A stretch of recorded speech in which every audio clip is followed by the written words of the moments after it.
Vamos, então, ouvir o depoimento da Adriana Barbosa, fundadora do Instituto Feira Preta.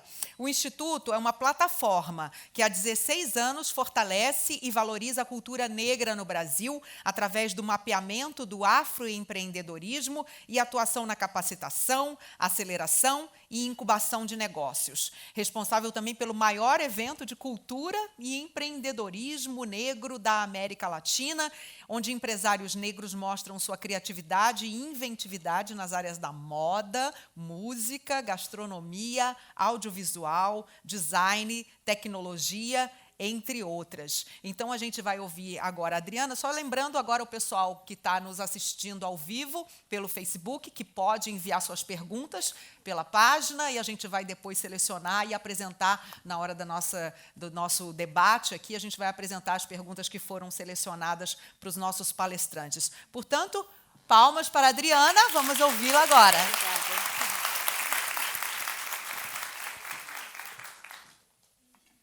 Bom dia, gente. Vocês estão bem?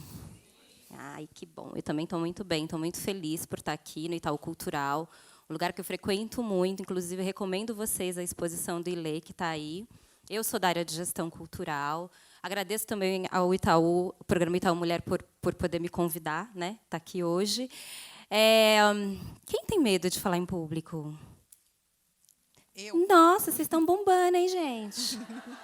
Que isso?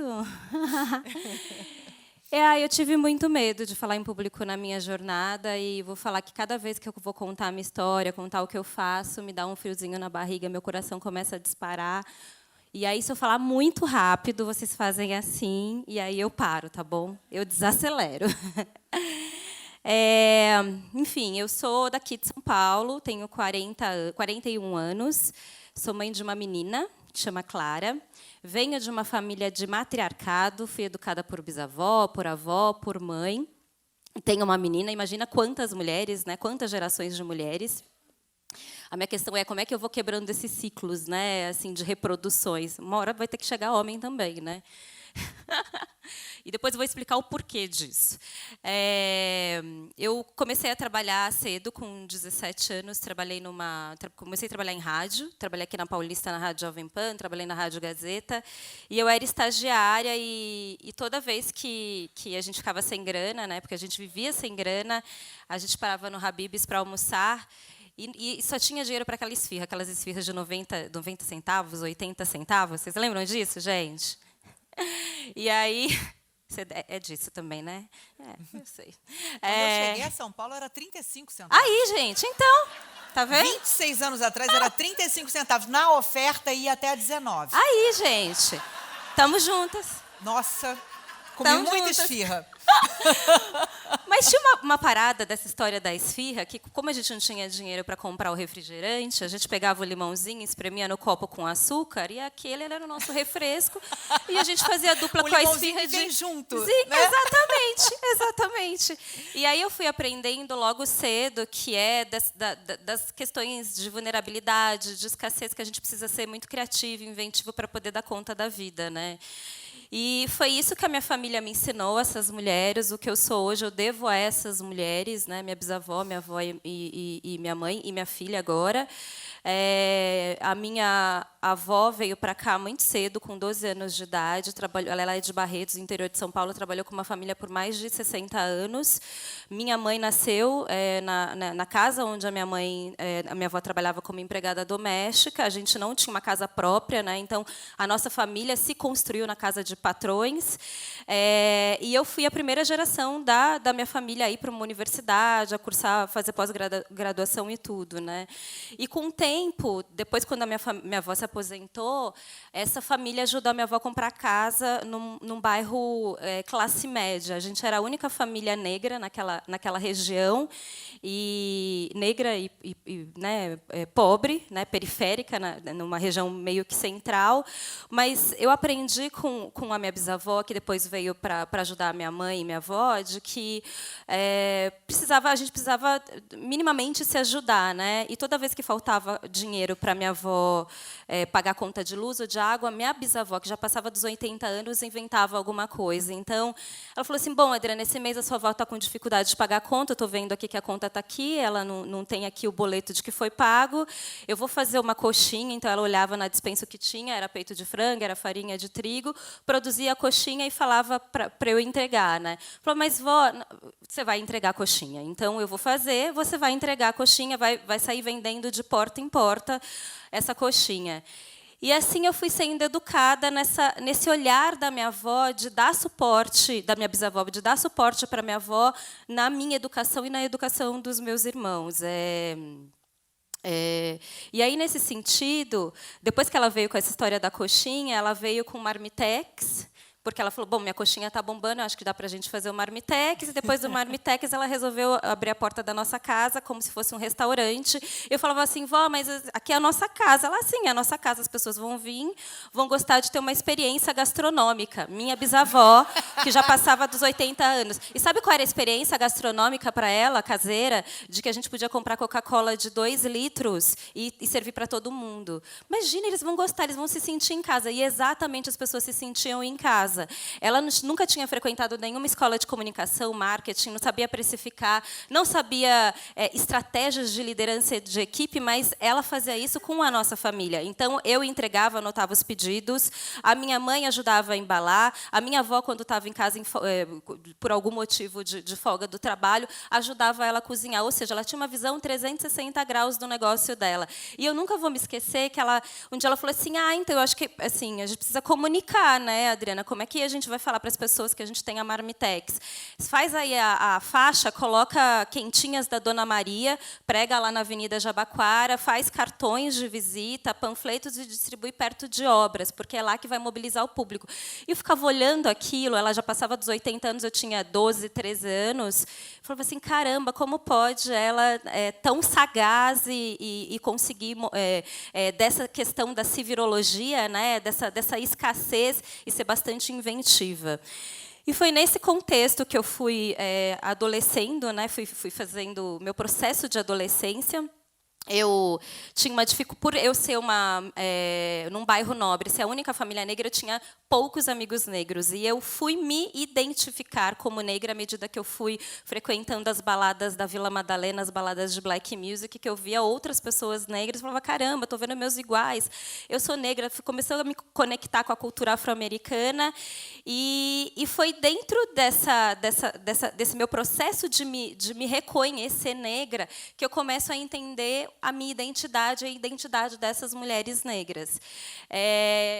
Eu saí das rádios, fui trabalhar numa gravadora musical, e eu comecei a trabalhar, foi meu primeiro sonho realizado, que foi trabalhar com os artistas que eu ouvia na rádio. Nunca vou me esquecer, o filho da Elis Regina tinha um programa numa rádio aqui na Paulista, e eu, muito bobona, assim, quando era muito nova, eu achava que as bandas iam para a rádio, eu não entendia que era um vinil. Eu achava que, de fato, o artista estava lá na rádio tocando.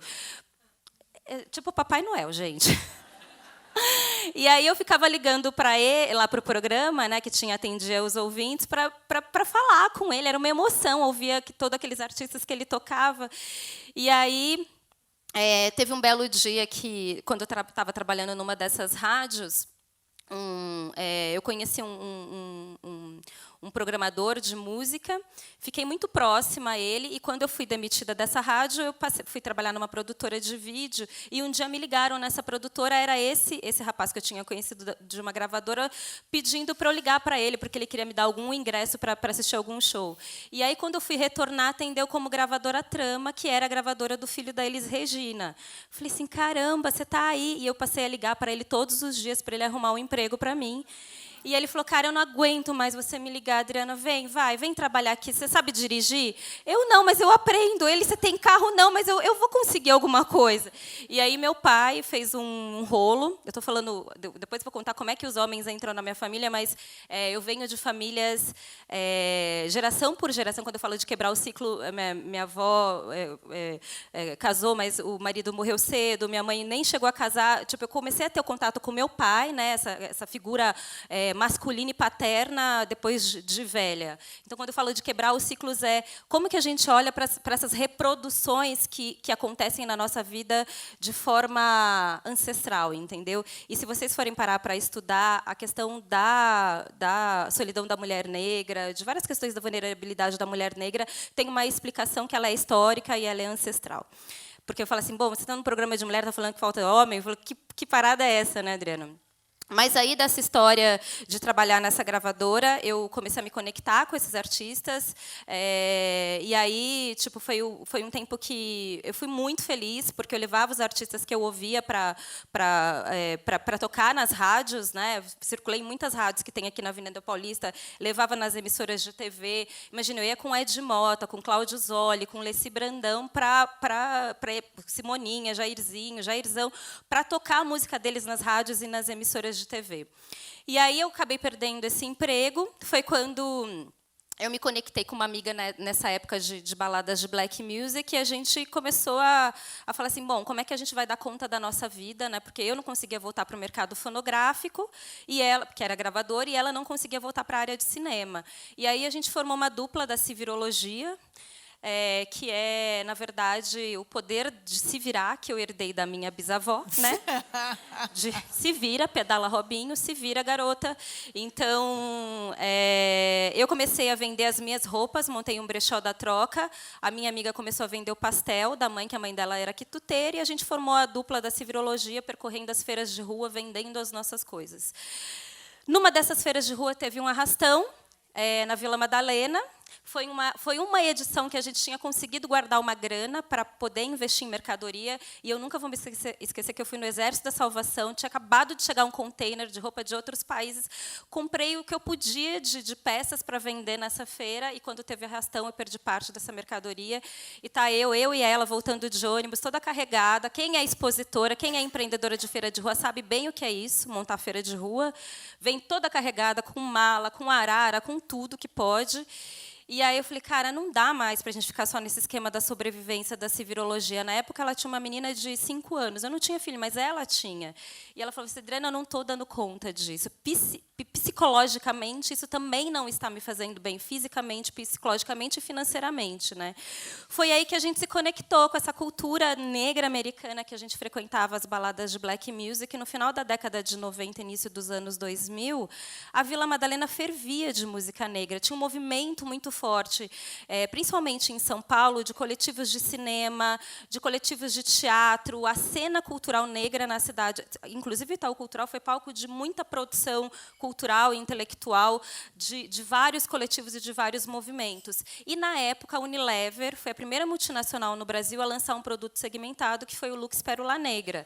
Falei, caracas, a gente está aqui, vindo para a Vila Madalena, um monte de jovens negros para consumir a cultura, produzindo, porque eram DJs, hostess, técnicos de som, bandas, grande maioria negra, mas no final da noite, como eu não tinha carro e ficava até 5 horas da manhã para pegar ônibus para voltar para casa, eu via que quem contava o dinheiro era só homens brancos. Eu falava, mas por que só concentra e não distribui, já que quem produz e quem consome ele faz parte dessa circulação econômica?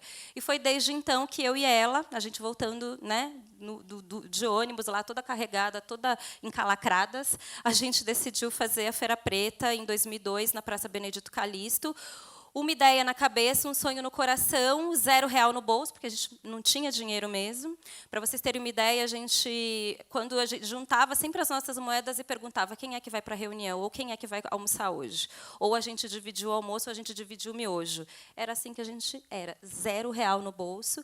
Mas a gente foi convencendo as pessoas de que aquilo era possível, criar uma feira que pudesse dar visibilidade para as nossas potências, das nossas criatividades e mesmo as nossas civirologias, por conta desse contexto da gente ver muita gente produzindo naquela região e porque a Unilever já estava mirando um segmento. E foi a primeira empresa que a gente bateu na porta e falou, bom, vocês estão criando um sabonete, que é o Lux Pérola Negra, e a gente tem uma Feira Preta. E eu lembro, a moça do marketing falou assim, mas vocês já fizeram esse evento antes? Não. Aí eu falei, mas vocês já lançaram esse sabonete antes? Não. Então, bora, vamos...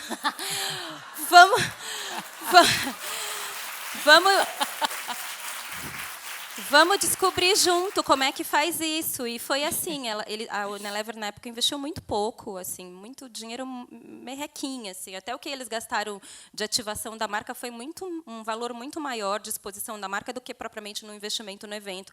Mas foi por conta da Unilever que a gente conseguiu bater na porta de outras empresas e falar, olha, a Unilever está com a gente, você não vai entrar? Então vamos entrar, vamos patrocinar esse evento. A gente mobilizou 5.000 pessoas e 40 empreendedores que a gente foi mapeando, né? E aí surgiu a Feira Preta. No segundo ano, a associação local lá da Benedito, junto com moradores, sei lá quem, fez um abaixo-assinado falando que não queria que a feira acontecesse lá. E era uma feira uma vez por ano. E eu falei assim, mas como pode... Eu não estou enxergando. Quanto tempo? 5, tá. Como pode, tipo, a gente não poder fazer a feira aqui? Por que a gente tem que sair? Né? Isso, para mim, é racismo institucional. A gente não, por mais que tenha mobilizado mais de 5.000 assinaturas, a gente não conseguiu ficar, a gente teve que sair e foi passando por vários espaços, espaços sem glamour nenhum. Um desses, falta de glamour, empreendedor sem glamour, né? Foi que desses grandes espaços que a gente passou, no final a gente tinha dinheiro para pagar a equipe de limpeza para deixar o espaço limpo e tá nós lá limpando, varrendo o espaço, entregando tudo limpo, né? Eu vou passando rapidinho, e aí eu recebo um e-mail da Artemisia, que financiava jovens empreendedores. A Artemisia ajuda a colocar essa ideia que estava na cabeça e no coração no papel. A gente constrói o plano de negócios. A feira passa por 2 anos de processo de aceleração. Passou pela Artemisia, Quintessa, Endeavor, vários programas de aceleração. E aí a feira cresce, se transforma numa plataforma e vira a maior feira negra da América Latina. Hoje a gente, enfim, recebe público de diversos lugares, do Brasil inteiro, de outros países. Em 2013, minha filha nasceu. Eu voltei para o corporativo, fiquei 2 anos como coordenadora de investimento social privado, fazia a dupla jornada de fazer Feira Preta e dar conta do meu trabalho, para sustentar a minha filha. E aí, em 2015, eu saio desse corporativo para me dedicar para a feira de 15 anos, e a feira quebra. Um fracassão, assim, de 20.000 pessoas, a gente recebe 4.000 pessoas, a feira tinha sido projetada para 20.000 pessoas, né? Toda a infraestrutura, e aí eu acumulo uma dívida de mais de R$200 mil e fico com ela durante 2 anos, deprimida, sem muito... não tinha o pedala, Robinha, acorda, minha filha, e vai. Não tinha, porque era todo aquele peso da frustração de ter fracassado. E aí eu começo a tomar muito café, conversar com as pessoas. E aí é quando a gente se reinventa, e a feira, o ano passado, consegue recuperar o público e chegar a 27.000 pessoas. A gente tem um vídeo que eu quero mostrar, que está 2 minutos, que é o meu tempo final, que mostra o processo... 3 minutos.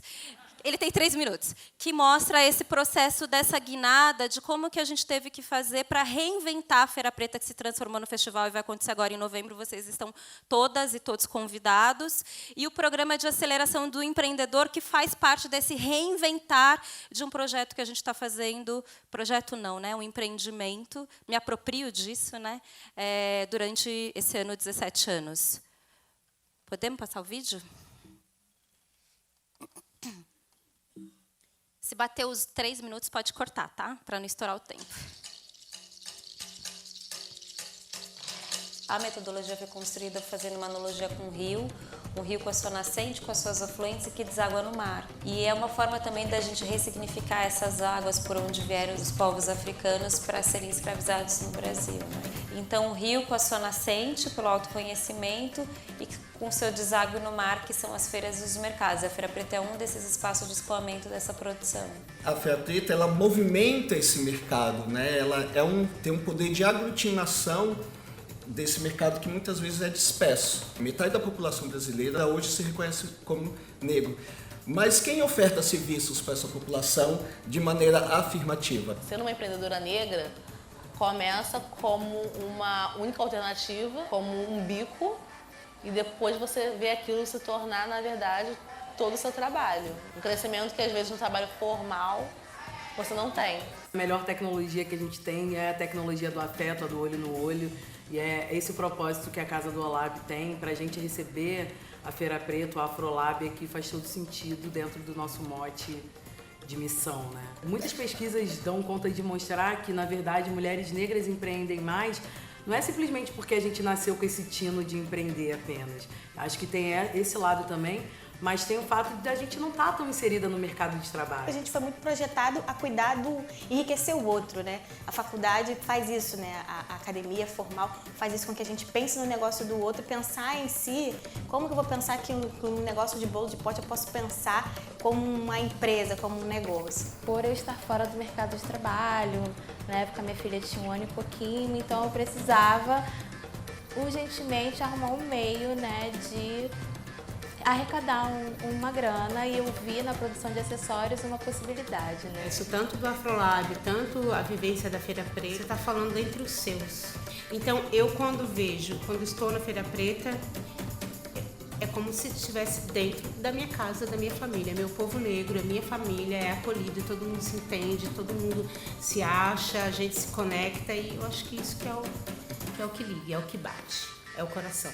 Com essa metodologia do Afrolab, a gente vai rodar 8 cidades e a gente tem estabelecido conexões com redes locais. E o Olabi e o Preta Lab é uma rede extremamente potente do ponto de vista de inovação, né? E a metodologia do Afrolab olha muito para processos de inovação, então quando a gente se une para trazer esses aspectos, só potencializa o que a gente acredita desses saberes que vem de uma rede que é potente, liderada por mulheres negras. Acho que o dia mais intenso foi o dia que a gente fez o circuito da herança africana. Então, a experiência tem sido incrível, a gente tem trabalhado muito coletivo, a gente acaba se descobrindo mais. A Feira Preta, ela vem com um novo Rio. Uma imersão que me fez sair um pouco da minha zona de conforto, né? Porque eu já tinha, né, o canvas, a ideia da Uzuri muito quadrada. Nessa imersão eu senti um certo desconforto e ter que repensar, né, algumas estruturas que para mim já eram bem certas, bem sólidas. Então, está sendo bem interessante. Olhar não só para o negócio, mas olhar para dentro da gente. Falou-se muito de identidade, de quem eu sou na diferença. Tem sido uma imersão total, assim, um divisor de águas desse ano de 2018 para mim. A gente tem muito que ensinar, na verdade, quando a gente fala sobre empreendedorismo, e a gente não está nas bibliografias de empreendedorismo, né? Então, eu acho que o empreendedorismo, esse empreendedorismo, né, de 2018, passa muito por olhar para as ações das pessoas negras, como que elas estão construindo e como que elas estão fazendo. A minha história se conecta com essas histórias, com histórias de potência que passa por uma transcendência da civilologia da necessidade pela oportunidade. Acho que a Afrolab é um pouco isso. Sim, a gente tem muitas dificuldades, a gente vem de um contexto de vulnerabilidade, mas como é que a gente transcende?